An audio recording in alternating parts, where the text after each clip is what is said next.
வச்சுங்க. அப்போ அதுவும் சேர்த்து ஒருத்தர் வேடிக்கையா சொன்னார், சாமி எப்படியும் பாவம் போகிறதுக்கு தான் நதிக்கு வந்தீர், இங்கே ஒரு 4 பாவம் சம்பாதிச்சீர் இல்லையோ, அதையும் சேர்த்து அதே நதி ஸ்நானம் போக்கட்டும்னார்.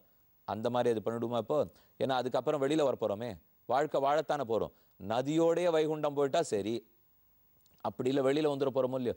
ஆகையாலே பிராயச்சித்தம்னு பண்ண போகிறச்சேவே மறுபடியும் மறுபடியும் கர்மங்கள் சேரும். நிவாரணம்னு போகிறோம், ஆனால் அது நிவாரணம் கொடுக்காது. அதுக்கு தான் அழகாக ஒரு திருஷ்டாந்தம் சொல்கிறார் இந்த இடத்துல. எப்படி எனில், தம் ஸ்கந்தேன ச ஆதத்தே ததா சர்வா பிரதிக்ரியாக யதாகி புருஷோபாரம் சிரசா குரு முத்வஹன். ஒருத்தர் தலையில் பார சுமைய சுமந்துட்டு போகிறார், ரொம்ப வலிக்கிறது, இறக்கி வைக்கணும்னுட்டா எங்கே இறக்கி வைக்கணும்? ஒன்று குட்டிச்சோவரில் இறக்கி வைக்கணும், தரையில் இறக்கி வைக்கணும். அதை விட்டுட்டு தலையிலேருந்து தோளில் பாரத்தை இறக்கிண்டா என்ன ஆகும்? தோல் வலிக்கு போகிறது. அப்போ தலையில் பாரமாக இருக்கே, சும குறையணும்னுட்டா தோளில் இறக்கி பிரயோஜனம் இல்லை. ஆனால் நாம் கர்மங்களை தொலைக்கணுங்கிறதுக்காக திரும்ப திரும்ப கர்மங்களையே தான் பண்ணி கொண்டிருக்கிறோம். இதனால் எந்த லாபமும் ஏற்பட போவதில்லை. பின் என்ன செய்ய வேண்டும்?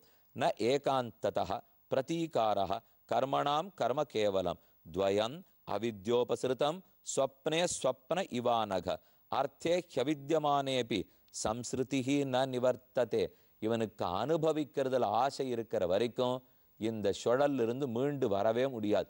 திரும்ப திரும்ப சுழன்று கொண்டு தான் இருப்பான். இதில் மீண்டு வர்றதுக்கு வழி கர்மம் அல்ல. கர்மத்தாலே இவன் மீண்டு வர முடியாது. பின்னே பக்தி ஒன்றினால் தான் மீண்டு வர முடியும். இப்பதான் விஷயத்துக்கே வரார் நாரதர். கர்மங்களை புரிந்தால் அது நிவாரணம் கொடுப்பதில்லை, அது மறுபடியும் பாபத்தில் போய் மூட்டுகிறது. ஆகையால் பக்தி செய்வோம்.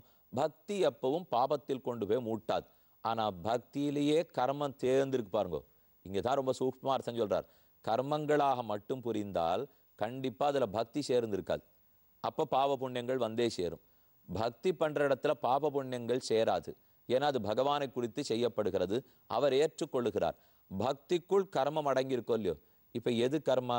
நீராடுதல், நாமே தூங்குதல், சாப்பிட்றதுக்காக நேர்வழியில் பணம் சம்பாதித்தல், கல்யாணம் பண்ணி கொள்ளுதல், குழந்தை பெறுதல், வேதம் ஓதுதல், மற்ற பேருக்கு கைங்கரியம் பண்ணுதல், இது எல்லாமே கர்மம்.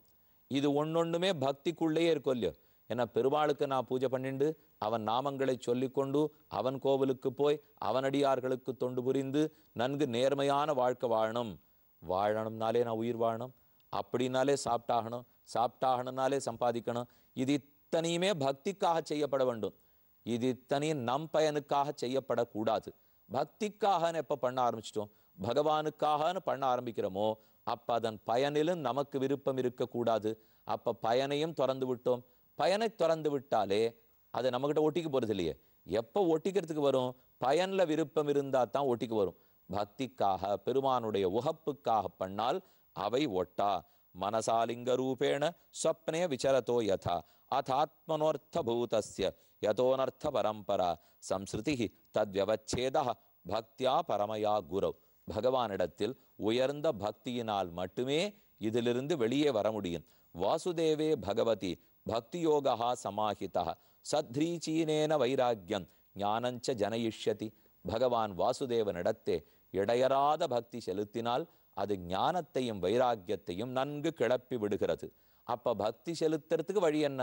பிராச்சீன பகிஸ் கேட்டார். ஒரே வழி, திரும்ப திரும்ப பெருமானுடைய கதைகளை காதார கேட்பது.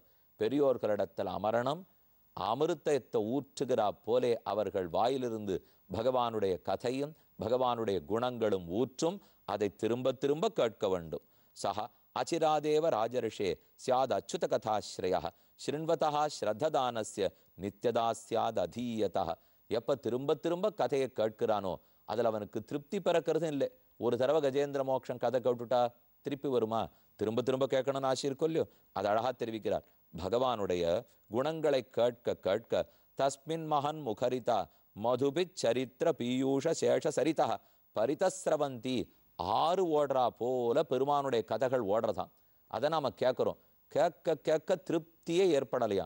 கேட்டு ஆறாறு வானவர்கள் செவிக்கினிய செஞ்சொல்லேன்னு பாசுரம். திருவாட்டாறுன்னு மலையாளத்தர் அற்புதமான திவ்யதேசம். வாட்டாத்தெம்பெருமானை வளங்குருகூர் சடகோபன் பாட்டாய தமிழ் மாலை 1010 கேட்டு ஆறார் வானவர்கள் செவிக்கினிய செஞ்சொல்லே. 2 பக்கம் ரொம்ப ஆச்சரியமான நதி ஓடுறது. இயற்கை எழில் கொஞ்சுகிற மலையாள திவ்யதேசம். அதில் இது இன்னும் இயற்கை எழில் கொஞ்சம் கூடிய இடம். வாட்டாற்றில் ஆதிகேசவ பெருமானாக பிரம்மாவையும் படைப்பதற்கு முன்பாக நீண்ட திருக்கோலத்தில் பெருமாள் சயனித்துக் கொண்டிருக்கிறார். 3 வாசல்கள், முகத்தை சேவிக்க ஒரு வாசல், நாபிய சேமிக்க ஒரு வாசல், திருவடியை சேவிக்கிறதுக்கு ஒரு வாசல், 3 துவாரத்தாலே அனைவருக்கும் தானே சுவாமி என்று காட்டி கொண்டு கரை புரளக்கூடிய சௌசீல்யமாகிற குணத்தை காட்டி பெருமாள் நீண்ட சயனத்தோலத்தில் இருக்கார். அந்த பெருமாளை ஆழ்வார் பாடினாராம். அந்த பாட்டை கேட்க கேட்க வானவர்களுக்கு கூட திருப்தியே ஏற்படுறதில்லை. வாட்டாற்றம்பெருமானுடைய கதையை கேட்டால் யாருக்கும் திருப்தி பெறவாது.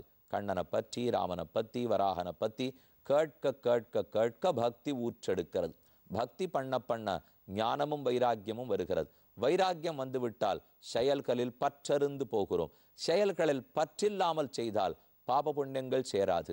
சேராவிட்டால் அந்த பிறவியோட புறப்பட்டு போய்விடலாம். இதுதான் அதுக்கு இருக்கிற லேடர். இப்போ இது ரொம்ப ஆச்சரியமா விளக்கியிருக்கார். திருவாட்டாற்றம்பெருமான் திருவடிகளே சரணம் என்று சொல்லி அமைகிறேன் சொல்லும் போது